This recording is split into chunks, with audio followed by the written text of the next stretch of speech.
எல்லாரும் இப்போ விநாயகர் சதுர்த்திக்கு விதவிதமான கொழுக்கட்டை எப்படி செய்யலாம்னு யூடியூப்ல சர்ச் பண்ணிட்டு இருக்க இந்த நேரத்தில் நாம மட்டும் கிறிஸ்பியான டேஸ்டியாக ஒரு தட்டுவடை எப்படி செய்யுதுன்னு பார்க்கலாம் வாங்க.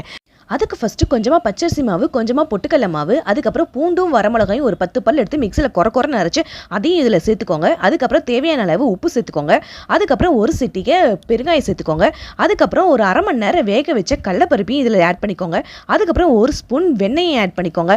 அதுக்கப்புறம் எண்ணெய் லைட்டாக சூடு பண்ணி அதில் ஒரு கரண்டியும் இதில் மிக்ஸ் பண்ணி எல்லாத்தையும் நல்லா கலக்குன்னு கலக்கி சப்பாத்தி மாவு பதத்துக்கு இந்த மாவை ஃபஸ்ட்டு ரெடி பண்ணி வச்சுக்கணுங்க. இப்படி அமுதி பார்த்தா கை போகிற பதத்துக்கு மாவு ரெடி பண்ணி வச்சுக்கணும். அதுக்கப்புறம் அது குட்டி குட்டி உருண்டைகளாக பிடிச்சி வாழையில மலைச்ச மாதிரி எண்ணெயை தூவி அந்த உருண்டையை வச்சு பிரஸ் பண்ணி எடுத்தா தட்டுவடை மாவு ரெடி. இது அப்படியே மீடியம் ஃப்ளேம்ல ஆயில டீப் ஃப்ரை பண்ணி எடுத்தா மொறுன்னு தட்டுவடை ரெடி. இதே போல இந்த விநாயகர் சதுர்த்திக்கு உங்க வீட்ல நீங்க என்ன ஸ்பெஷல் செஞ்சீங்கன்னு மறக்காம கமெண்ட்ஸ்ல சொல்லுங்க.